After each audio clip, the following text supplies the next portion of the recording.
Part 1. The coffee shop meeting. Taeyang stood outside the small coffee shop and took a deep breath. He looked down at his clothes. The jacket was old and worn. The sleeves were too short. The pants had a small hole near the pocket. He looked nothing like a prince tonight. That was exactly what he wanted. He pushed open the door and walked inside. The coffee shop was small and crowded. Old tables filled the space. The lights flickered sometimes.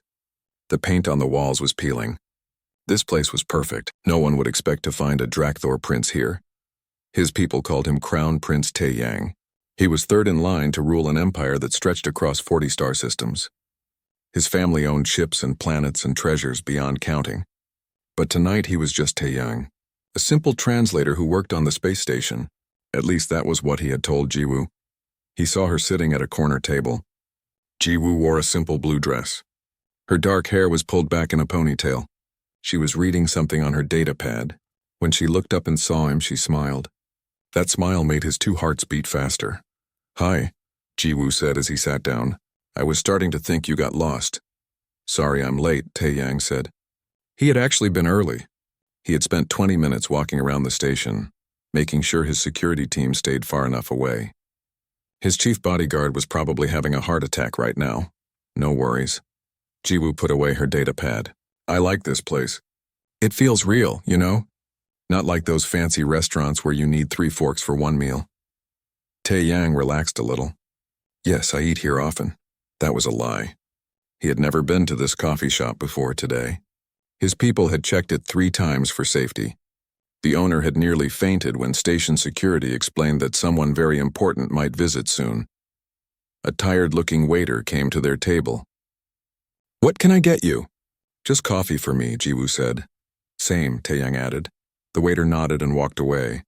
Jiwoo leaned forward and whispered, "I think their coffee is terrible, but it's cheap and the staff are nice." Taeyang laughed. He couldn't help it. In his whole life, no one had ever warned him that food might be bad. People always served him the best of everything. "Thank you for the warning." "So," Jiwoo said, "tell me about yourself. I know you work as a translator at the diplomatic offices, but what do you do for fun?" This was dangerous ground. Taeyang couldn't tell her about his real life. He couldn't talk about state dinners or political meetings or the private ship that carried him between worlds. He had to think like a normal person with a normal job. "I like reading," he said. That was true. History books mostly, learning about different cultures. "Me too." Jiwoo's eyes lit up. "That's why I became a linguist. I grew up on Earth in a small city. We didn't have much money, but the library was free. I spent every day there reading about alien worlds and different species. I dreamed about traveling to the stars, and now you're here," Taeyang said softly. "And now I'm here." Jiwoo smiled. Living on a space station, working with people from a dozen different worlds. Sometimes I still can't believe it's real. The waiter brought their coffee. Jiwoo was right. It was terrible. Taeyang had to work hard not to show his reaction. He was used to rare teas imported from the outer colonies. This coffee tasted like burned dirt. So bad, right? Jiwoo laughed at his expression. "I told you." "It builds character," Taeyang said, and she laughed again. He loved that laugh. It was real and warm and completely unguarded. No one laughed like that around the Crown Prince. They were always too careful, too worried about showing proper respect. They talked for hours. Jiwoo told him about her childhood. Her parents had died when she was young. She lived with her grandmother in a tiny apartment. Money was always tight. She worked 3 jobs to pay for university. Every credit she earned went toward her education. "What about your family?" Jiwoo asked. Taeyang had prepared for this question. "They live far away. We don't talk much." That was partly true. His family was light years away on the Drakthor homeworld. And lately they only talked to argue about his duties and responsibilities. "That must be hard," Jiwoo said. She reached across the table and touched his hand. The gesture was simple and kind. It made Taeyang's chest feel tight. "It's okay," he said. "I'm building a new life here." They kept talking. Jiwoo asked about his work. Taeyang told her carefully prepared lies about translating documents and attending boring meetings. She told him about her current project, teaching human languages to alien diplomats. She made it sound funny and interesting. She did voices for all the different students. Tae Yang laughed so hard that his holographic disguise flickered for just a second. His true form almost showed through. Are you okay? Ji Woo asked. You looked strange for a moment. I'm fine, Tae Yang said quickly. Just tired. Long day. The coffee shop started to empty. Other customers left? The waiter began cleaning tables. Tae Yang realized they had been talking for 3 hours. It felt like 30 minutes. I should probably go, Ji Woo said. She sounded reluctant. Me too. Tae Yang didn't want the evening to end. The waiter brought the check. Tae Yang reached for it immediately. He had brought exactly the right amount of money. Not too much. Just enough for 2 terrible coffees and the 1 pastry they had shared. That was what a junior translator could afford. But Ji Woo's hand covered his. We should split it, she said firmly. I don't think one person should pay for everything. We're equals, right? Something warm and bright filled Tae Yang's chest. Equals. No one had ever called him an equal before. He was always above or below someone in the complicated hierarchy of his people, but Ji Woo saw him as just another person. Just Tae Yang, equals, he agreed quietly. They each paid half. They walked out of the coffee shop together. The station corridors were quieter now. Most people were asleep. Somewhere far above them, in the diplomatic quarters, Tae Yang's staff was probably panicking. He had turned off his communicator hours ago. Tae Yang, Ji Woo said as they walked. I had a really good time tonight. So did I. I know this is probably forward, but... She stopped walking and turned to face him. My apartment has a problem. The heating system is broken. It's been a week and my landlord won't fix it. I've been freezing at night. You said you work with technical systems sometimes. Do you think you could look at it? I can't pay much, but I could make dinner or something. Tae Yang's mind raced. His diplomatic training fought with his protective instincts. A week without heat? That was unacceptable. Humans needed warmth to survive. But he was supposed to be poor. He was supposed to have limited resources and skills. I can look at it, he said carefully. I'm not an expert, but maybe I can figure out what's wrong. That would be amazing. Ji Woo's smile was bright with hope. Thank you so much. They started walking again, heading toward the residential section. Tae Yang's security team was probably going insane. His advisor, Hye Jin, was definitely writing a very angry message right now. But Tae Yang didn't care. He was walking through a space station with a woman who saw him as an equal. A woman who asked for his help, not his money or power. A woman who had split the check for terrible coffee. For the first time in his 30 years of life, Tae Yang felt like a real person. Not a prince. Not a diplomatic tool. Just someone taking a walk with someone he liked. He knew this couldn't last forever. Eventually, Ji Woo would learn the truth. Eventually, she would find out that he had lied about everything. But for now, just for tonight, he could pretend. He could be normal. They reached Ji Woo's apartment building. It was old and worn, much like the coffee shop. The kind of place where junior translators and young linguists lived. This is me, Ji Woo said. 3rd floor, apartment 42. I'll come by tomorrow after work, Tae Yang promised. We'll fix your heater. Thank you, Tae Yang, really. Ji Woo stood on her toes and kissed his cheek. It was quick and gentle. Then she was gone, disappearing into the building. Tae Yang stood there for a long moment. His cheek tingled where she had kissed him. His hearts were racing. He was in so much trouble. This was much more complicated than he had planned. But as he walked back toward the diplomatic quarters, past the security checkpoints that opened automatically for him, past the guards who saluted even though they couldn't see through his disguise, Tae Yang was smiling. He had a date to fix a heater tomorrow, and somehow that felt more important than any diplomatic meeting he had ever attended. Part 2. The broken heater. Tae Yang stood outside apartment 42 with a borrowed toolbox. The tools inside were actually his. Very expensive, very advanced tools. But he had asked a maintenance worker to put them in an old, beaten-up toolbox. It looked more believable this way. He knocked on the door. Ji Woo opened it almost immediately. She wore thick sweaters layered on top of each other. Her nose was red from the cold. Come in, she said quickly, pulling him inside and shutting the door. Sorry, I'm trying to keep what little heat there is inside. The apartment was tiny, much smaller than Tae Yang's bathroom back home. But it was organized and clean. Books filled every available space. They were stacked on shelves, piled on the floor, arranged on the small desk. Jiwoo had written notes in different languages all over one wall. Pictures hung on another wall. One showed Jiwoo with an old woman, both smiling widely. "Your grandmother?" Taeyang asked, pointing at the photo. "Yeah." Jiwoo's smile was soft. "She passed away 2 years ago. Right before I got the job here on the station, she was so proud when I told her I was going to space." Her voice was thick with emotion. "I wish she could have seen it." "She would be very proud of you now," Taeyang said gently. Jiwoo wiped her eyes. "Thanks, sorry, I still get emotional. Anyway, the heater's over here." She led him to the environmental control panel on the wall. Taeyang knelt down and opened it. He had to bite his tongue to keep from laughing. This was a standard station heating unit.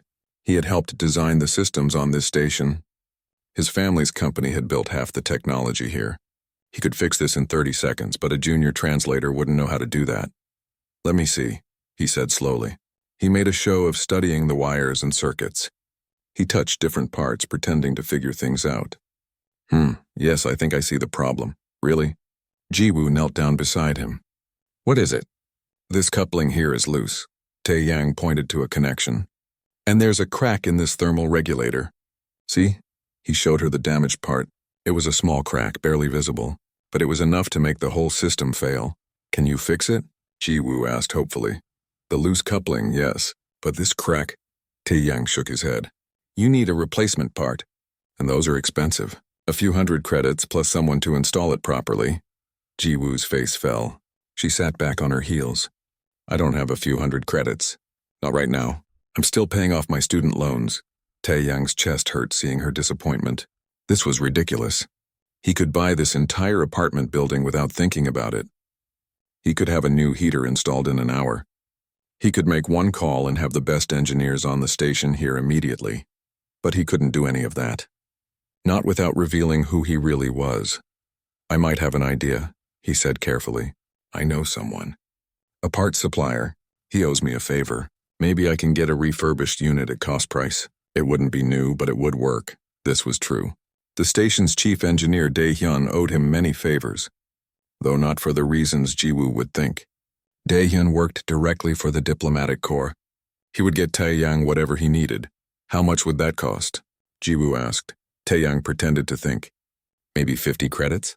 For the part and installation." Jiwoo's eyes widened. "Are you serious? That's amazing. But Taeyang, I can't ask you to call in a favor for me. You barely know me. I want to help." Taeyang stood up and offered her his hand. She took it and he pulled her to her feet. "Besides, you're not asking. I'm offering. No one should have to freeze in their own home."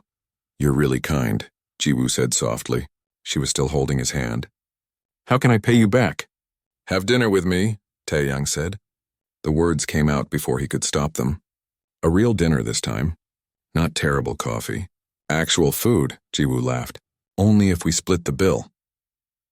"Only if we split the bill," he agreed, even though he was already planning to pay the whole thing.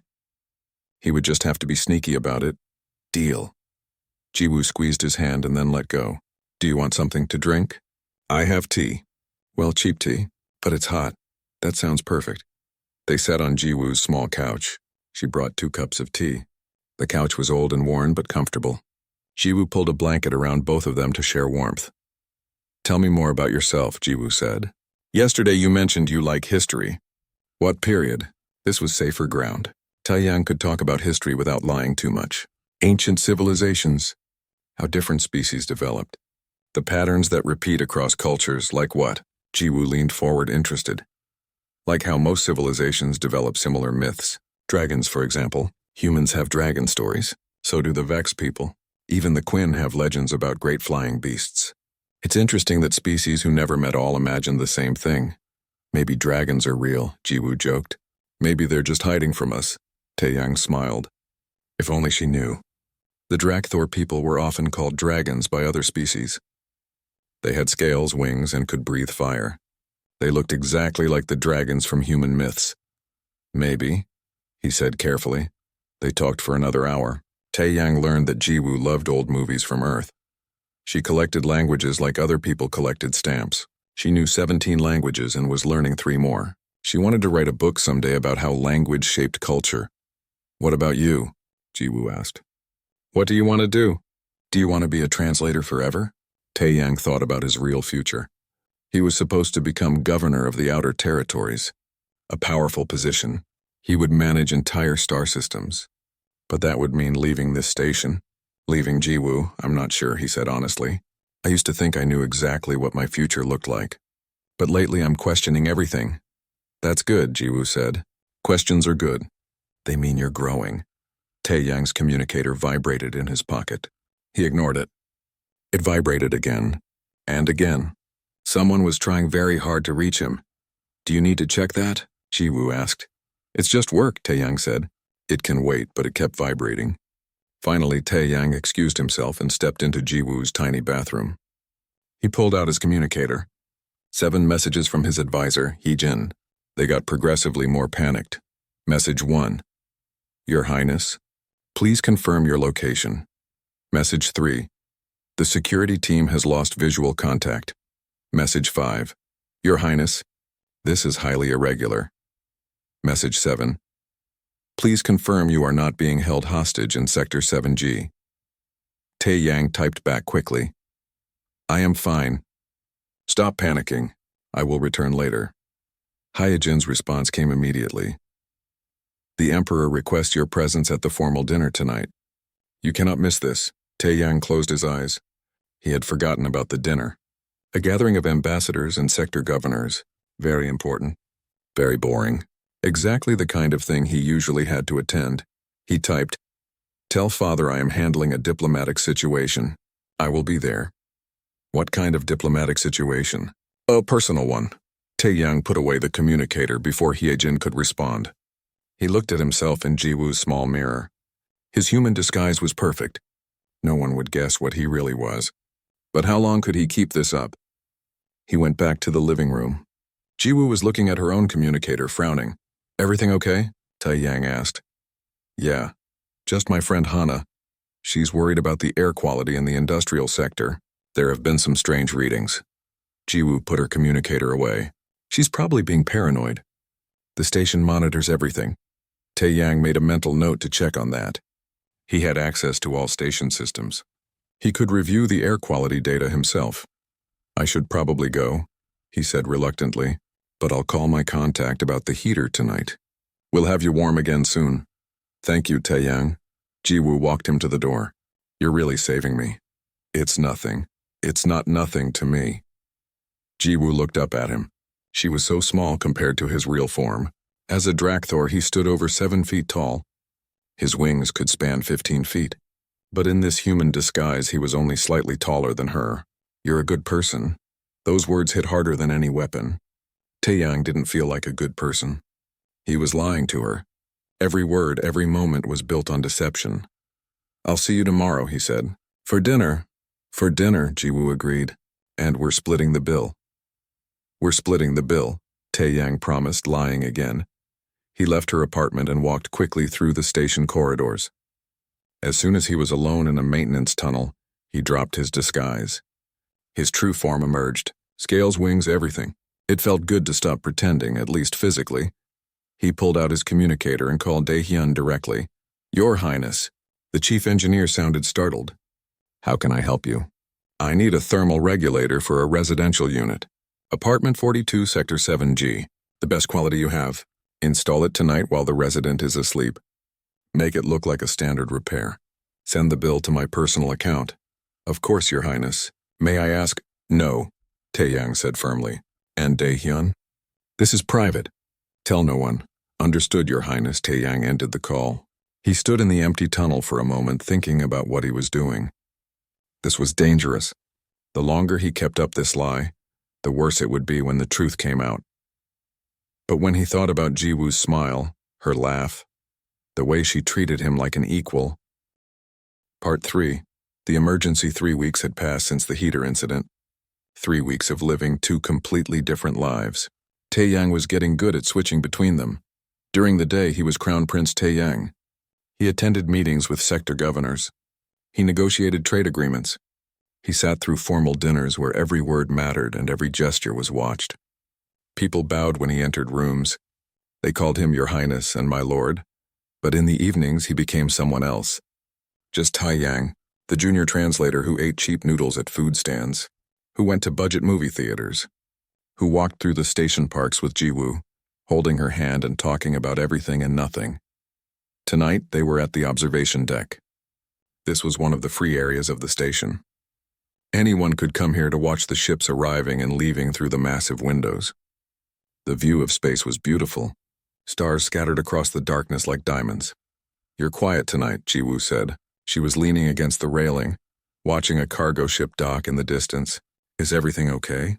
Taeyang wanted to tell her the truth. The lie was eating at him. Every time she smiled at him, every time she treated him like a normal person, he felt worse about deceiving her. "I need to tell you something," he started, but before he could continue, alarms began blaring throughout the station. Red emergency lights flashed. People around them started looking worried. Some pulled out their communicators to check for news. Jiwoo grabbed her communicator. Her face went pale as she read the message. "There's been an accident," she said, her voice shaking. "In the industrial sector. A coolant leak. They're evacuating everyone." Taeyang's diplomatic training kicked in immediately. "How bad?" "Bad enough for a full evacuation." Jiwoo was scrolling through more messages. Her hands were trembling. "Taeyang, my friend Hana works down there. She's not answering her communicator." "Which sector exactly?" Taeyang asked. 7 Delta. Jiwoo looked at him with frightened eyes. "But they've already sealed the area. No one can get in or out." Taeyang was already moving toward the emergency exit. He knew this station better than anyone. He knew every corridor, every access point, every security protocol. His family had helped fund the construction. He had studied the blueprints as part of his diplomatic training. "Taeyang, where are you going?" Jiwoo ran after him. "To find your friend. But the sector is sealed." "Then we'll unseal it." They ran through the station corridors. Other people were evacuating, moving away from the industrial sectors. Taeyang and Jiwoo were going the opposite direction. Several people shouted at them to turn back. They reached the first security checkpoint. A large door blocked the way. A sign flashed. "Danger, authorized personnel only." Jiwoo stopped. "We can't get through. We'd need security clearance." Taeyang walked up to the door. He placed his hand on the scanner. The device beeped. For a moment, nothing happened. Then the door slid open with a smooth hiss. Jiwoo stared. "How did you do that?" "I'll explain later," Taeyang said. "Come on," they kept running. Every security door they reached opened for Taeyang. Station guards saw them coming. They started to shout orders to stop. But when they saw Taeyang's face, they went silent. They stepped aside and saluted. "Taeyang, what's happening?" Jiwoo asked as they ran. "Why are they saluting you?" "Later," he promised. "Where exactly does Hana work?" 7 Delta 4. The coolant processing center. They reached the evacuation zone. Emergency responders were everywhere. Workers were being pulled from the damaged section. Medics were treating injured people. The whole area was controlled chaos. "Stay here," Taeyang told Jiwoo. "Like hell," she said. But Taeyang was already walking toward the emergency coordinator. He couldn't keep pretending, not now. Not when someone's life was at risk. He dropped his disguise. The change happened in seconds. His human form melted away. His true body emerged. Scales covered his skin, shimmering with natural light. His eyes glowed. His wings unfolded from his back, spreading wide. He grew taller, broader, more powerful. People around him gasped. Some stepped back. The emergency coordinator nearly dropped his tablet. "Your Highness." The coordinator bowed quickly. "We didn't know you were here. Where is the human female named Hana?" Taeyang's voice was different now, deeper. It had a harmonic quality that made humans instinctively pay attention. This was his true voice. "The voice of Drakthor nobility. Trapped in Sector 7 Delta 4, Your Highness. But the coolant levels are too high. It's not safe to—" "I'm going in. Your Highness, I must advise against—" That was not a request. Taeyang's eyes flashed. "Prepare medical support.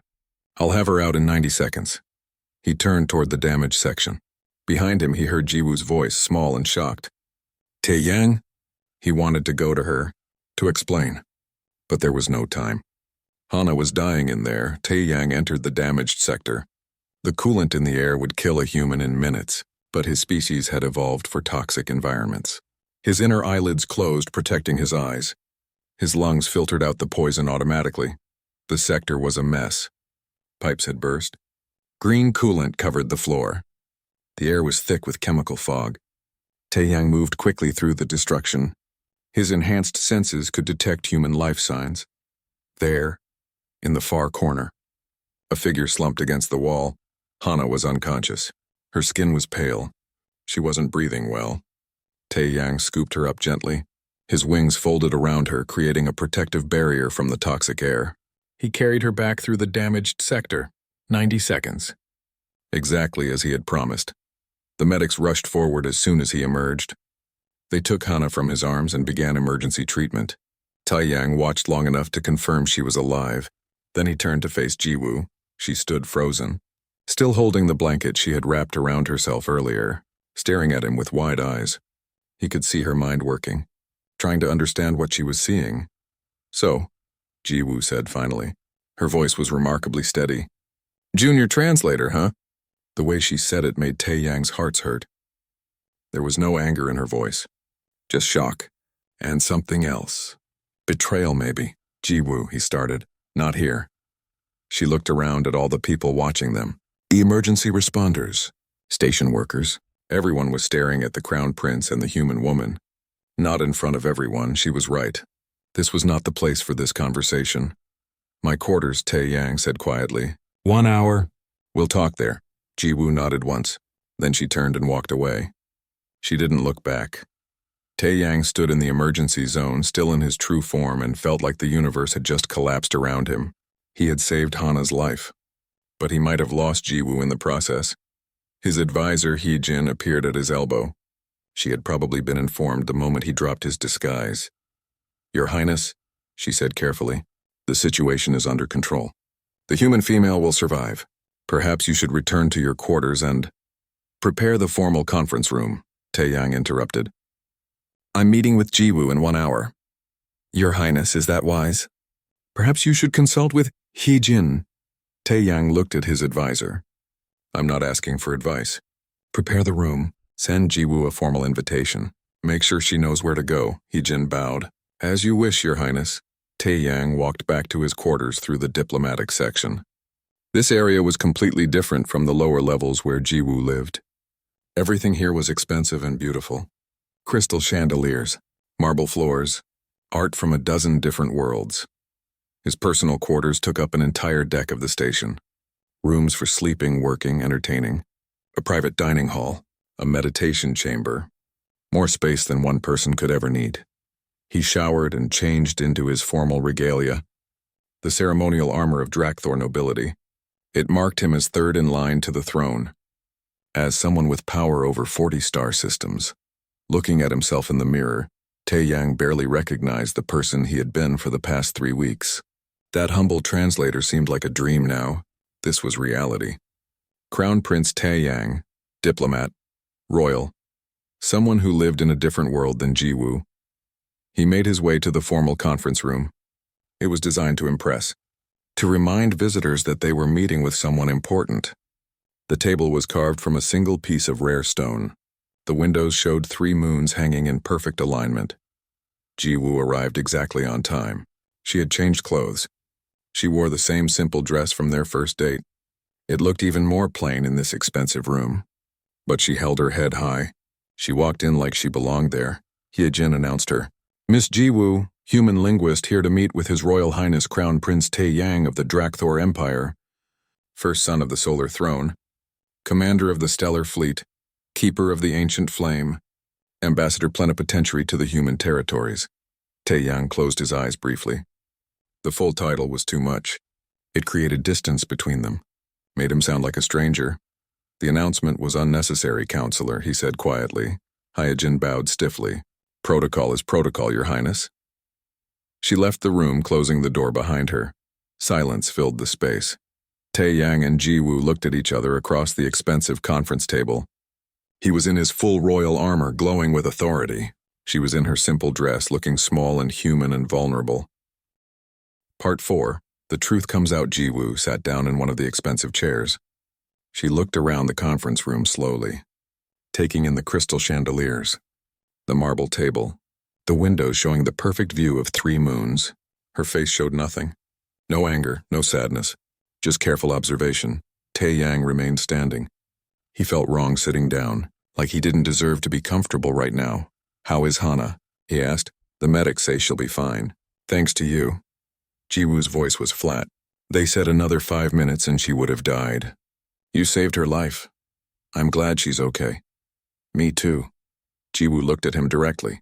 So, Crown Prince, that's quite a promotion from junior translator. Taeyang flinched at her tone. I can explain. Please do. Jiwoo leaned back in her chair. Because I'm trying to understand. I'm trying to figure out why someone with your power and wealth would pretend to be poor. Was it a game? Did you and your noble friends make a bet? See how long you could fool the simple human? No, the word came out too loud. Taeyang forced himself to speak more calmly. No, Jiwoo. Never that. It was nothing like that. Then what was it like? Taeyang finally sat down. Not in the big chair at the head of the table. That was too much. He sat directly across from Jiwoo, close enough to see her eyes. Do you know what it's like, he began slowly, to have everyone want something from you, to never know if people like you or if they like what you can give them? No, Jiwoo said honestly. I don't because I've never had anything to give. Exactly. Taeyang spread his hands. You have no idea how rare that is. How precious. Everyone I meet wants something. Trade agreements, political favors, access to my family's wealth. They bow and smile and say kind things. But it's all fake, all calculated. So you decided to be fake instead? Jiwoo's voice was sharp. You decided to lie? Yes, Taeyang met her eyes. I lied, I'm not proud of it. But I wanted someone to see me, not my title. Not my money, not my political value. Just me. And you thought the best way to do that was to pretend to be someone else? I thought, Taeyang said carefully, that if you knew who I really was from the beginning, you would treat me differently. You would be careful with your words. You would wonder what I wanted from you. You wouldn't split the check for coffee. Jiwoo was quiet for a moment. The check, she said finally. That mattered to you? More than you know. Taeyang's voice was soft. You treated me like an equal. Do you understand? An equal. No one has ever done that before. My whole life I've been above people or below people, never equal to anyone. I'm not sure I believe that, Jiwoo said. You're a prince. You must have friends, family. My friends are other nobles. People I've known since childhood. They all want something from my family. My siblings are rivals for the throne. My parents see me as a political tool. Taeyang looked down at his hands, scales and claws, so different from Jiwoo's smooth human skin. 3 weeks with you were the most genuine experiences of my life. Every terrible cup of coffee, every cheap meal, every moment you laughed without worrying about protocol. It was real. But it wasn't real, Jiwoo pointed out, because you were lying the whole time. About who I was, Taeyang agreed. Not about how I felt. Jiwoo stood up and walked to the window. She looked out at the stars. Taeyang stayed seated watching her, waiting. My parents died when I was 8, Jiwoo said quietly. Did I tell you that? You mentioned it. I lived with my grandmother after that. We had almost no money. She worked 3 jobs to keep us fed. I wore second-hand clothes. We lived in a tiny apartment with broken heating. Jiwoo laughed, but there was no humor in it. Funny, right? Even now I still end up with broken heaters. Jiwoo, let me finish. She didn't turn around. Growing up poor teaches you things. It teaches you that money matters, that the world treats rich people and poor people very differently. My grandmother got sick when I was 16. We couldn't afford good doctors. She died because we didn't have enough credits for the treatment that might have saved her. Taeyang's chest hurt hearing this. He wanted to go to her, but he stayed in his seat. I worked so hard, Jiwoo continued. 3 jobs like my grandmother. Every credit went to school. I learned languages because they were free. Libraries don't charge for books. I dreamed about the stars because dreaming was free too. And I told myself that if I ever made it, if I ever got out of poverty, I would never forget what it was like. She turned to face him. Her eyes were wet, but no tears fell. Then I met you, she said. This sweet, kind man who drank terrible coffee and pretended it was fine. Who offered to fix my heater. Who held my hand and treated me like I mattered. And I thought, finally, someone who understands, someone who knows what it's like to count every credit. Jiwoo, I'm sorry. Are you? She asked. Are you really? Because from where I'm standing, you played pretend for 3 weeks. You gotta feel good about yourself. You gotta be the poor man who still helped someone. And then you went back to your palace in the sky. But for me, this isn't pretend. This is my real life. That broken heater, that wasn't a cute story. That was my actual problem. Taeyang stood up. You're right. About all of it. I was selfish. I was thinking about what I needed, not about how my lies might hurt you. There's no excuse. No, Jiwoo agreed. There isn't. But I need you to understand something. Taeyang took a step closer. Everything I told you about how I felt was true. I wasn't lying about that. When I said I enjoyed our time together, I meant it. When I said I wanted to keep seeing you, I meant it. How can I believe anything you say now? That hit hard. Taeyang had no answer. How could she trust him? He had lied about everything else. Why would his feelings be different? I don't know, he admitted. I don't know how to prove it to you. But I'm trying to be honest now. Completely honest. Ask me anything. I'll tell you the truth. Jiwoo thought for a moment. Did you laugh at me? Behind my back with your advisor or your guards? Did you laugh about the poor human who believed your act? Never. Taeyang's voice was fierce. Never, Jiwoo.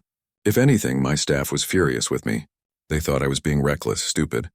My advisor, Heejin, wrote me angry messages every day. My security team nearly quit. They all told me to stop. Why didn't you? Because I didn't want to. Taeyang moved closer. Because for the first time in my life I was happy. Really genuinely happy. And I was selfish enough to keep going even knowing it would end badly. Jiwoo wiped her eyes. This is so messed up. I know. You lied to me for 3 weeks. I know. You should have trusted me with the truth. I know. Taeyang was right in front of her now. Close enough to touch, but he kept his hands at his sides. I should have. You deserved honesty from the beginning. I was afraid. Afraid that if you knew who I really was, I would lose the one real thing in my life. And instead you lost it anyway. Jiwoo pointed out. Have I? Taeyang asked quietly. Have I lost you? Jiwoo looked up at him. At his true form, the scales and wings and glowing eyes. He looked like something from a fantasy story. A dragon prince from ancient myths. Powerful and beautiful and completely inhuman. I don't know, she said honestly. I need time to think. This is all too much. Take all the time you need, Taeyang said. I'll wait. A week, a month, a year.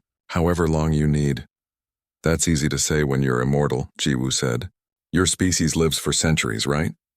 300 years on average, Taeyang confirmed. See? That's another thing you didn't tell me. What else don't I know? What other secrets are you keeping? No more secrets, Taeyang promised. From now on, complete honesty. No matter how difficult, Jiwoo walked toward the door. Then she stopped and turned back. Answer me one thing, she said, and I'll know if you're lying. When you fixed my heater, you said you called in a favor from a parts supplier. But that's not what happened, is it? Taeyang thought about lying. About making up another story. But he had promised honesty. No, he admitted. I called the station's chief engineer. I told him to install the best thermal regulator available and send me the bill. It cost about 2,000 credits, not 50. Jiwoo nodded slowly. And the restaurant where we had our second date? The prices seemed unusually low. I paid the owner in advance to reduce the menu prices that night, Taeyang said, so you wouldn't worry about the cost. Of course you did. Jiwoo shook her head. You couldn't even let me pay for my own dinner, honestly. I wanted you to enjoy yourself without worrying about money. But that wasn't your choice to make. Jiwoo's voice rose. Don't you see? You took away my agency. You decided what I should know and what I shouldn't. You manipulated situations to make yourself look good. That's not love, Taeyang. That's control. The words hit like physical blows. Taeyang hadn't thought about it that way. He had been trying to protect her. To make things easier. But Jiwoo was right. He had controlled everything. You're absolutely right, he said. I'm sorry.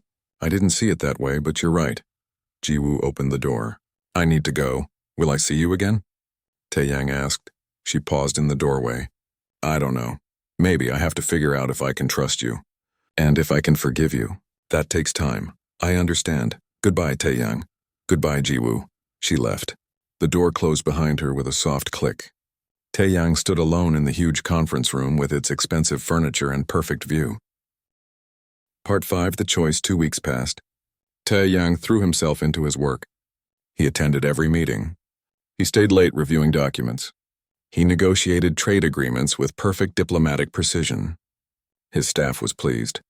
This was the focused, dedicated prince they expected, but inside he felt hollow. He didn't contact Jiwoo. He had promised to give her space. So he waited, and worked, and tried not to think about terrible coffee and split checks and the way she laughed without worrying about protocol. Tonight was the formal reception celebrating the Human Drakthor Cultural Exchange Treaty. Hundreds of diplomats and officials filled the grand hall. They wore their finest clothes. They drank expensive wine.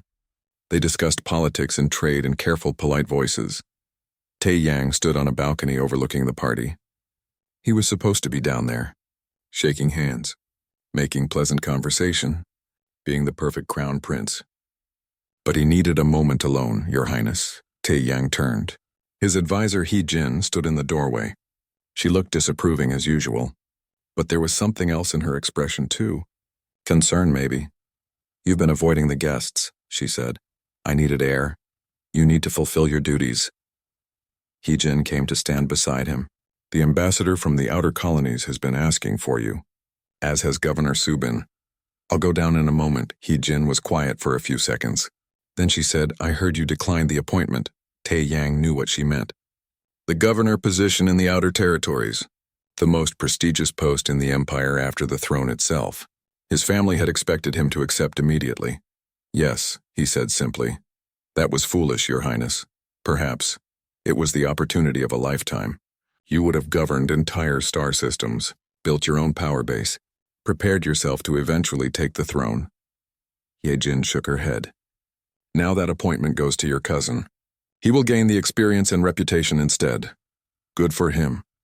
Your Highness, I don't understand. Why would you turn down such an important position? Tae-yang looked out at the stars. Because it would require me to leave this station, to spend the next decade in the frontier systems. And I didn't want to leave. Because of the human girl, Hee-jin said. It wasn't a question. Yes, Your Highness, forgive me for speaking plainly, but she won't even see you. She's made it clear that she wants nothing to do with you. I know. Then why stay? Why give up your future for someone who has rejected you? Tae-yang thought about that question. He had been thinking about it for 2 weeks. Because staying here means I'm available if she changes her mind. And because I accepted a different position instead. Permanent ambassador to the human territories. Based here on this station. Hee-jin stared at him. That's a demotion. A significant one. People will talk. Let them talk. Your family will be displeased. My family is always displeased about something. Tae-yang smiled slightly. But this is my choice.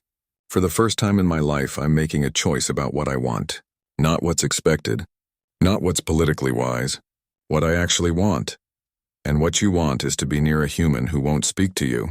What I want is to be in a place where I was happy. Even if that happiness is gone, at least I know it existed. That matters, Hee-jin sighed. You're either very wise or very foolish, Your Highness. I'm not sure which. Probably both. Well, for what it's worth, I hope she's worth it. She is. Ye-jin bowed and left. Tae-yang stayed on the balcony a moment longer. Then he steeled himself to return to the party. Time to smile and make small talk and pretend everything was fine. He turned toward the door and froze. Jiwoo stood there. She wore a simple dress, the same one from their first date. Her hair was pulled back in a ponytail. She looked nervous. Hi, she said. Tae-yang's heart started racing. Hi. I heard you were hiding up here. One of the guards told me where to find you. Jiwoo stepped out onto the balcony. I hope it's okay that I came. I wasn't invited to the formal reception, but I told them I needed to see you and they let me in. It's okay. It's more than okay. Tae-yang wanted to move closer but forced himself to stay still. How are you? Confused, angry, sad. Jiwoo managed a small smile. But I'm working through it. I'm glad you're here. I heard something interesting today, Jiwoo said. From Ambassador Subin. She works in the trade delegation office with me sometimes. She said you turned down the governor position. Is that true? Yes, why? Tae-yang chose his words carefully. Complete honesty. That was his promise. Because taking that position would mean leaving this station. Leaving you. I couldn't do that. Even though we're not together. Even though, Tae-yang confirmed. I'd rather be near you and not with you than be far away and definitely not with you. Does that make sense? In a sad romantic kind of way, yes. Jiwoo walked to the railing and looked down at the party below. That's a lot of fancy people down there. They're all very boring, Taeyang said. Trust me, I believe you. Jiwoo was quiet for a moment. I've been thinking a lot these past 2 weeks. About trust. About forgiveness. About what I want, Taeyang waited. His whole future seemed to hang in the balance. I talked to Hana, Jiwoo continued, after she recovered from the accident. She asked me what was wrong because I seemed upset. So I told her everything. About you. About the lies. About finding out you're a crown prince. What did she say? She said I was an idiot. Taeyang blinked. What? Her exact words were, he saved my life. He could have sent someone else, but he went himself, into a toxic environment. He risked his life for me, someone he barely knows. And he did it because you care about me. And you're complaining about some lies? Iwoo shook her head. She was pretty firm about it. Hana is a wise person. She also said that everyone lies about themselves when they're dating. That humans do it all the time. We wear nice clothes. We pretend to be funnier or smarter or more interesting than we really are. You just took it to an extreme. An extreme, Taeyang agreed. That's accurate. Jiwoo turned to face him. But here's the thing. She was right, but also wrong. Because yes, everyone performs a little when they're trying to impress someone. But what you did was different. You didn't just pretend to be better. You pretended to be someone else entirely. You pretended to understand struggles you've never faced. I know, and I'm sorry. I know you are. Jiwoo stepped closer. I've been trying to figure out if I can trust you again. If I can get past what you did. And I think maybe I can. Because the person you were pretending to be, that was still you. Just a version without the money and power. And I liked that person. I liked him a lot. Hope bloomed in Taeyang's chest. Really, really. You were kind. You were funny. You listened when I talked. You fixed my heater without making me feel bad about needing help. That wasn't fake. That was you. It was me, Taeyang said softly. The real me. I was just scared that if you knew about the Crown Prince part, you wouldn't see the rest of it. I understand that fear now, Jiwoo admitted. But Taeyang, if we're going to try this again, really try. There can't be any more lies. Not about who you are. Not about your responsibilities. Not about anything. I need complete honesty. You have it. I swear. And, Jiwoo continued, a hint of humor in her voice, I'm still splitting the check. Taeyang laughed. Actually laughed. Even though you know I could buy every restaurant on this station? Especially because of that. I'm not with you for your money. I'm with you because you drank terrible coffee and pretended it was fine. Because you held my hand and talked about ancient civilizations. Because underneath all the scales and wings and royal titles, you're just someone who wanted to be seen. You see me, Taeyang said. You always have. Jiwoo reached out and took his hand. His real hand, scales and claws and all. She didn't flinch. Didn't hesitate, so what happens now? She asked. Now we try again, Taeyang said. But honestly, this time, you'll learn what it's really like to date a crown prince. The boring diplomatic dinners. The security teams that follow us everywhere. The political complications. It won't be easy. I don't need easy, Jiwoo said. I just need real. Real I can do. They stood together on the balcony. Below them, the formal reception continued. Diplomats and nobles talked and danced and made important connections. Above them, stars wheeled across the darkness of space. You know, Jiwoo said thoughtfully, when I came to the stars, I never imagined I'd end up dating a dragon prince. And when I came to this station, Taeyang replied, I never imagined I'd fall in love with someone who insists on splitting the check. Is that what this is? Jiwoo asked softly. Love? Taeyang looked down at her. This human who had seen past his lies to the person underneath, who had been angry with him but came back anyway. Who held his hand despite everything. Yes, he said. That's exactly what this is, Jiwoo smiled. Good. Because I'm in love with a dragon who pretended to be poor. The real him. All of him. Crown prince, scales, wings, terrible diplomatic dinners. All of it. Taeyang felt something settle into place in his chest. Like a piece of himself he hadn't known was missing had finally clicked home. Should we go back to the party? Jiwoo asked. I'm sure people are wondering where you are. Let them wonder. Taeyang pulled her closer. I want to stay here with you for a bit longer. People will talk. They always talk. I've learned to stop caring what people think.